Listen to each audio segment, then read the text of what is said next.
ఫిట్గా హెల్తీగా ఉన్న వ్యక్తి ఇల్లు, కారు, డబ్బులు, ఎంజాయ్మెంట్ ఇలా ప్రతిదీ కోరుకుంటాడు. కానీ ఫిట్నెస్ లేని అన్హెల్దీ వ్యక్తి మాత్రం కోరుకునేది ఒకటి, నా హెల్త్ బాగుంటే చాలు అని. హెల్త్ గురించి చెప్తే దాన్ని ఎవ్వరూ పట్టించుకోరు. కానీ ఒక వ్యక్తి హాస్పిటల్లో పడ్డప్పుడే హెల్త్ వాల్యూ తెలుస్తుంది. మన దేశంలో దాదాపు 70% ప్రజలు పేదరికానికి కేవలం ఒక జబ్బు దూరంలో ఉన్నారు. అదేంటి, ఒక జబ్బు పేదరికంలో ఎలా నెట్టేస్తుంది అనుకుంటున్నారా? గైస్, ఒక జబ్బు ఎన్నో ప్రమాదాలను తీసుకొస్తుంది. ఇంట్లో ఎవరికైనా జబ్బు చేసినా లేదా యాక్సిడెంట్ అయినా ఆ వ్యక్తి శాశ్వతంగా పనిచేయడం ఆపేస్తాడు. దాంతో అతని ఆదాయం నిలిచిపోతుంది. ఎందుకంటే యాక్సిడెంట్ అయినప్పుడు లేదా ఏదైనా జబ్బు చేసినప్పుడు మంచం పడతారు. దాంతో వారి ఇన్కమ్ ఆగిపోతుంది. ఒకవేళ ఆ వ్యక్తి జాబ్ చేస్తున్నట్టయితే అతని శాలరీ కట్ అవుతుంది, లేదా అసలే శాలరీ రాకపోవచ్చు. ఒకవేళ ఆ వ్యక్తి బిజినెస్ చేస్తున్నట్టయితే భారీగా నష్టాలు చూడాల్సి ఉంటుంది. అయితే కొన్నిసార్లు ఈ కష్టాలు టెంపరీగా ఉండొచ్చు, మరికొన్నిసార్లు పర్మనెంట్గా కూడా ఉండవచ్చు. అది టెంపరీ అయినా పర్మనెంట్ అయినా ఇన్కమ్ మాత్రం ఆగిపోతుంది. దాంతో ఇంట్లో ఖర్చులు ఎక్కువ అవుతాయి. కొన్నిసార్లు ఆ వ్యక్తి మెడికల్ ఖర్చులు వేలలో వస్తే మరికొన్నిసార్లు లక్షల్లో రావచ్చు. దాంతో ఇంట్లో ఆ బాధని ఎవరికి చెప్పుకోవాలో తెలియక తమలో తామే కుమిలిపోతూ ఉంటారు.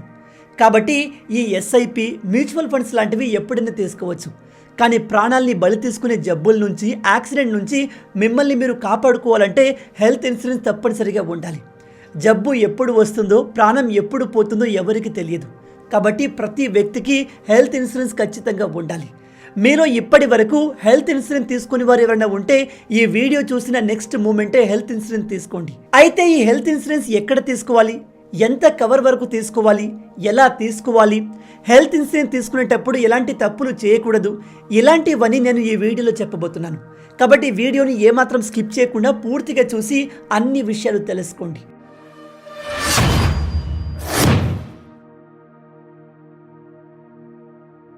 ఒక వ్యక్తి హెల్త్ ఇన్సూరెన్స్ తీసుకునేటప్పుడు చేయకూడని 7 తప్పులేంటో ఇప్పుడు తెలుసుకుందాం. Number 1, not taking or delay in health insurance. చాలామంది హెల్త్ పరంగా మేము స్ట్రాంగ్గానే ఉన్నాం, మాకేమవుతుంది అని ధీమాలో ఉంటారు. అంతేకాదు, మా ఏజ్ 20-25 ఇయర్స్ మాత్రమే, 35-45 వచ్చాక హెల్త్ ఇన్సూరెన్స్ గురించి ఆలోచిద్దాం అనుకుంటారు. మీలో తెలియని వారికి చెప్తున్నాను, హెల్త్ ఇన్సూరెన్స్ అనేది కేవలం రోగాల్ని మాత్రమే కాదు, యాక్సిడెంట్లను కూడా కవర్ చేస్తుంది. ఒకవేళ మీరు మా ఏజ్ కేవలం 25 ఇయర్స్ మాత్రమే, ఇప్పుడే అంత పెద్ద జబ్బులు మాకేమీ రావు, 40 ఇయర్స్ వచ్చాక హెల్త్ ఇన్సూరెన్స్ గురించి ఆలోచిద్దాం అనుకోవచ్చు. ఇది కొంతవరకు నిజమే. కానీ యాక్సిడెంట్ సంగతి ఏంటి? పలానా డేట్కి యాక్సిడెంట్ అవుతుంది అని ఎవరు అనుకోరు కదా. ఇంట్రెస్టింగ్ విషయం ఏమిటంటే ప్రస్తుత కాలంలో రోగాలు కూడా అప్డేట్ అయ్యాయి. 60 సంవత్సరాల్లో వచ్చే జబ్బులు 40 సంవత్సరాల్లో వస్తున్నాయి, 40 సంవత్సరాల్లో వచ్చే జబ్బులు 20 సంవత్సరాల్లోనే వస్తున్నాయి. మన లైఫ్ స్టైల్ పూర్తిగా చేంజ్ అవ్వడం, మనం పీల్చే గాలి పొల్యూట్ అవ్వడం, తాగే నీరు పొల్యూట్ అవ్వడం, తినే తిండి పొల్యూట్ అవ్వడం, ఇలా ఒకటా రెండా, కుక్ చేసే వంట నూనె దగ్గర నుంచి తాగే పాలు, తీసుకునే ఆహారం దాకా ప్రతిదీ కల్తీ అవుతూనే ఉన్నాయి. ఇలాంటి ఫుడ్ని తీసుకుంటూ ఎన్ని రోజులు జబ్బుల నుంచి కాపాడుకుంటారు? అయినా పర్లేదు, ఫ్యూచర్లో తీసుకుందాం, ఇప్పుడే తొందరేముంది అనుకోవచ్చు. కానీ అప్పుడు మీకు ఇన్సూరెన్స్ తీసుకునే టైం ఉండదు, తీసుకున్నా ఫలితం ఉండకపోవచ్చు. కాబట్టి హెల్త్ ఇన్సూరెన్స్ని ఇప్పటికిప్పుడే తీసుకోండి. మీలో కొంతమందికి అదేంటి బ్రదర్, హెల్త్ ఇన్సూరెన్స్ తీసుకోవడం కోసం ఇంత బలవంతం చేస్తున్నారు అనిపించవచ్చు. గైస్, ఒక వ్యక్తికి జబ్బు చేశాక, యాక్సిడెంట్ అయ్యాక అతని పరిస్థితి ఎలా ఉంటుందో ఎవరు ఊహించలేరు. ఆ వ్యక్తికి ట్రీట్మెంట్ అయ్యి అతను రికవర్ అయ్యేదాకా ప్రాణాలతో ఉంటాడో లేదో తెలియదు. కాబట్టి ఎంత త్వరగా వీలైతే అంత త్వరగా మిమ్మల్ని, మీ కుటుంబాన్ని సెక్యూర్ చేసుకోండి. ఎందుకంటే ఇంట్లో ఎవరైనా అనారోగ్యం పాలైతే అది మీ ఇన్కమ్ని ఎఫెక్ట్ చేస్తుంది, ఎట్ ద సేమ్ టైం ఖర్చుల్ని పెంచేస్తుంది. నేడు దాదాపు 90% ప్రజలు 3 నెలల ఇన్కమ్ ఆగిపోతే అప్పటిదాకా వాళ్ళు సేవ్ చేసుకున్న సేవింగ్ మొత్తం ఖర్చయిపోయి అప్పుల పాలవుతారు. Number 2, lying when buying health insurance. మీరు హెల్త్ ఇన్సూరెన్స్ తీసుకునేటప్పుడు కొన్ని డీటెయిల్స్ అడుగుతారు. మీరు స్మోకింగ్ చేస్తారా, డ్రింకింగ్ చేస్తారా, మీకు ప్రీ ఎగ్జిస్టింగ్ డిసీజ్ ఏమైనా ఉన్నాయా మెన్షన్ చేయండి అని చెప్తారు. ఒకవేళ మీరు స్మోకింగ్ చేసేవారైతే స్మోకింగ్ అలవాటు ఉందని మెన్షన్ చేయండి. దానివల్ల మీ ప్రీమియం అమౌంట్ కాస్త పెరగవచ్చు. కానీ కొంతమంది ప్రీమియం అమౌంట్ పెరుగుతుంది కదా అని స్మోకింగ్ అలవాటు ఉన్నప్పటికీ దీన్ని ఎవడు చూస్తాడులే, ఎవడు పట్టించుకోడు కదా అని చెప్పి అబద్ధం చెప్తారు.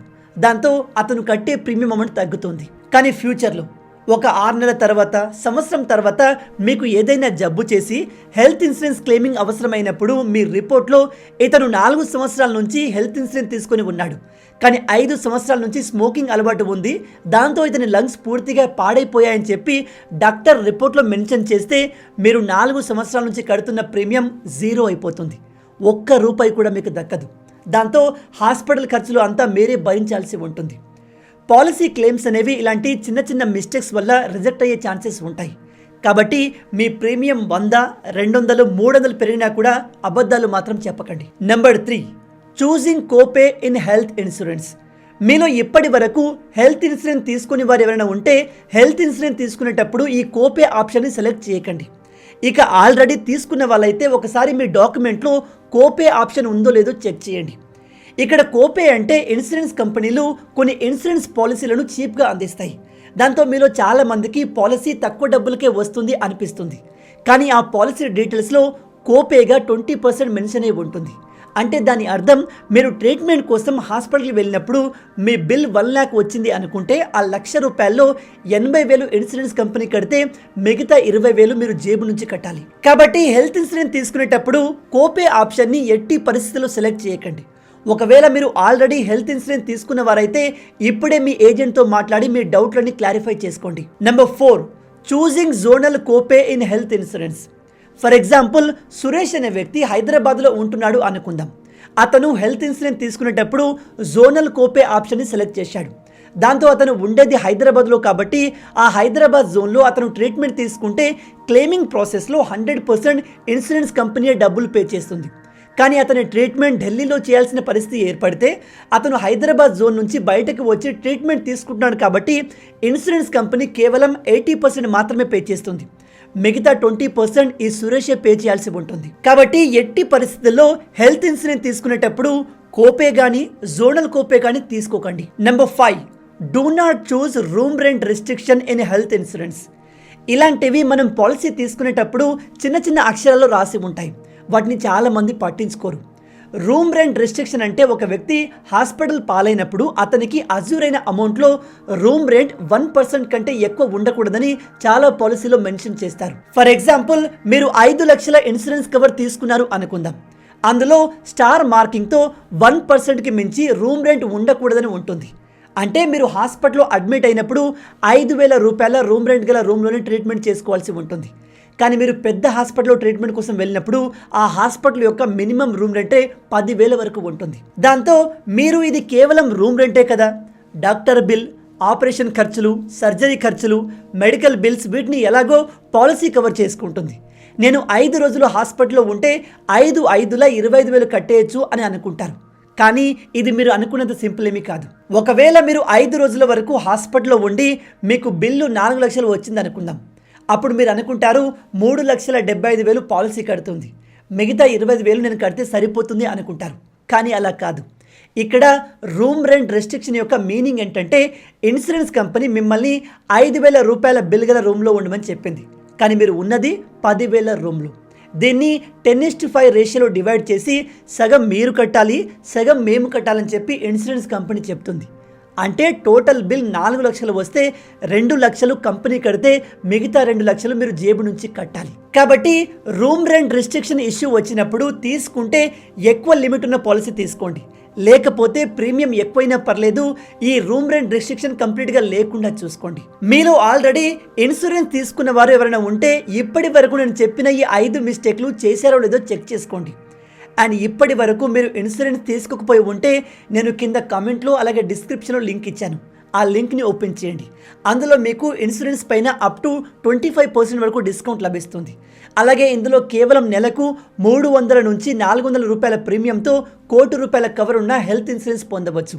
అలాగే సెక్షన్ 80D కింద అప్ టు 75,000 వరకు ట్యాక్స్ బెనిఫిట్ పొందవచ్చు. అలాగే 30 minutes క్లెయిమ్ సపోర్ట్ సర్వీస్ కూడా ఉంది. ఆన్లైన్లో హెల్త్ ఇన్సూరెన్స్ తీసుకుంటే వాళ్ళు డెడికేటెడ్ రిలేషన్షిప్ మేనేజర్ కూడా ప్రొవైడ్ చేస్తున్నారు. ప్రస్తుతం ఏ చిన్న డిసీజ్ వచ్చినా ప్రైవేట్ హాస్పిటల్లో మినిమం 2 నుంచి 3 లక్షల వరకు ఖర్చు అవుతుంది. కనుక హెల్త్ ఇన్సూరెన్స్ తీసుకోవడం చాలా ఇంపార్టెంట్. ఎస్పెషల్లీ మన పేరెంట్స్కి చాలా ఇంపార్టెంట్. కేవలం మన ఇండియాలో ఉండేవారు మాత్రమే కాదు, ఎన్ఆర్ఐలు సైతం యూఏఈ, సింగపూర్, మలేషియా ఇలా ప్రపంచంలో మీరు ఎక్కడున్నా సరే ఇండియాలోని మీ పేరెంట్స్ కోసం హెల్త్ ఇన్సూరెన్స్ పాలసీ తీసుకోవచ్చు. ఎలాంటి పేపర్ వర్క్ అయినా క్లెయిమ్ ప్రాసెస్ అయినా అంతా వాళ్ళే చూసుకుంటారు. కాబట్టి హెల్త్ ఇన్సూరెన్స్ని ఆన్లైన్లో తీసుకోవడమే ఒక బెస్ట్ ఆప్షన్. దీనికి సంబంధించిన లింక్ కింద డిస్క్రిప్షన్లో అలాగే కామెంట్లో ఇచ్చాను, తప్పకుండా చెక్ చేయండి, మీకు ఉపయోగపడుతుంది. Number 6, not maintaining the file in health insurance. ఒకవేళ మీరు హెల్త్ ఇన్సూరెన్స్ తీసుకున్న 2-3 సంవత్సరాల తర్వాత మీకు క్లెయిమింగ్ అవసరమై నాకు ఎలాగో అమౌంట్ కవర్ ఎక్కువగా ఉంది కాబట్టి ఎక్కువ డబ్బులే వస్తాయి కదా అని మీకు అనిపిస్తుంది. కానీ ఇన్సూరెన్స్ కంపెనీలు మాత్రం మీరు చేసిన మిస్టేక్లను వెతికి మ్యాక్సిమం మీ క్లెయిమ్ రిజెక్ట్ చేయడానికి ప్రయత్నిస్తాయి. కాబట్టి మీరు ఎప్పుడు కూడా అనారోగ్యం పాలైన మెడిసిన్ వాడుతున్న వాటికి సంబంధించిన మెడికల్ ఫైల్ని మెయింటైన్ చేయండి. ప్రతి సంవత్సరం ఒక్కసారైనా మెడికల్ టెస్టులు చేయించండి. ఎందుకంటే మీ బాడీలో డిసీజ్ ఉన్నప్పటికీ మీరు తగ్గిపోతుందిలే కదా అని చెప్పి ఎలాంటి మెడికల్ చెకప్ చేయించకుండా అలానే ఉన్నట్టయితే అది ఒక రోజు బాగా డెవలప్ అయిందనే విషయం కూడా మీకు అర్థం కాదు. వన్స్ హాస్పిటల్లో అడ్మిట్ అయిన తర్వాత క్లెయిమింగ్ సమయంలో ఈ ఇన్సూరెన్స్ కంపెనీ మీ డిసీజ్ డెవలప్ అయ్యేదాకా మీరు ఏం చేశారు, ఒక్కసారైనా హెల్త్ చెకప్ చేసుకుని మాకు ఇన్ఫార్మ్ చేయాలి కదా అని అడుగుతుంది. కాబట్టి 6 నెలలకైనా సంవత్సరానికైనా ఒకసారి హెల్త్ చెకప్ చేసుకుని వాటికి సంబంధించిన ఫైళ్లను మెయింటైన్ చేయండి. ఒకవేళ మీరు పాలసీ తీసుకుంటున్నప్పుడు లేని జబ్బులు ఏమైనా కొత్తగా డిటెక్ట్ అయితే ఆ పాలసీ కంపెనీకి ఇన్ఫార్మ్ చేయండి. ఎందుకంటే రేపటి రోజున క్లెయిమింగ్ అవసరం ఏర్పడినప్పుడు ఆ ఫైళ్లను మీరు వాళ్ళకు చూపించవచ్చు. మీరు ఎంత ప్రిపేర్గా ఉంటే మీ క్లెయిమింగ్ ప్రాసెస్ అంత స్మూత్గా ఉంటుంది. Number 7, not informing the family members about health insurance. మీలో చాలామంది హెల్త్ ఇన్సూరెన్స్ తీసుకున్నామనే విషయాన్ని ఇంట్లో అమ్మానాన్నలు కానీ భార్యకు కానీ చెప్పడం మర్చిపోతారు. కొన్నిసార్లు హెల్త్ ఇన్సూరెన్స్ తీసుకొని 1-2 సంవత్సరాలు ప్రీమియం కట్టి కూడా ఆ పాలసీకి సంబంధించిన ఫైల్స్ ఎక్కడున్నాయో మర్చిపోతారు. ఒకవేళ దురదృష్టవశాత్తు మీకు యాక్సిడెంట్ అయ్యి లేదా ఏదైనా పెద్ద ఆరోగ్య సమస్య వచ్చి మీరు స్పృహ కోల్పోతే మిమ్మల్ని చూసుకునేది మీ ఫ్యామిలీ. కానీ మీరు ఇన్సూరెన్స్ గురించి మీ ఫ్యామిలీకి చెప్పి ఉండకపోతే మీరు ఇన్సూరెన్స్ తీసుకుని వేస్ట్ కదా. కాబట్టి మీరు హెల్త్ ఇన్సూరెన్స్ తీసుకున్నా, టర్మ్ ఇన్సూరెన్స్ తీసుకున్నా దానికి సంబంధించిన ప్రతి ఒక్క డీటెయిల్ని మీ ఇంట్లో వాళ్ళతో షేర్ చేసుకోండి. సో గైస్, మీరు హెల్త్ ఇన్సూరెన్స్ తీసుకోవాలనుకున్నా, ఆల్రెడీ తీసుకుని ఉన్నా సరే ఇప్పటి వరకు నేను చెప్పిన ఈ 7 మిస్టేక్లు మీతో జరగకుండా చూసుకోండి. అండ్ ఇప్పటికీ మీలో ఎవరికైనా హెల్త్ ఇన్సూరెన్స్ లేకపోయి ఉన్నట్టయితే వెంటనే కింద డిస్క్రిప్షన్లో అలాగే కమెంట్లో ఇచ్చిన లింక్ పైన క్లిక్ చేసి హెల్త్ ఇన్సూరెన్స్ని తీసుకొని మీ కుటుంబాన్ని కాపాడుకోండి. మొత్తంగా ఇవే ఈ వీడియోకి సంబంధించిన పూర్తి విషయాలు. రాబోయే వీడియోలో ఇంకో ఇంట్రెస్టింగ్ టాపిక్తో మళ్ళీ కలుద్దాం. అంటిల్ దెన్, జై హింద్.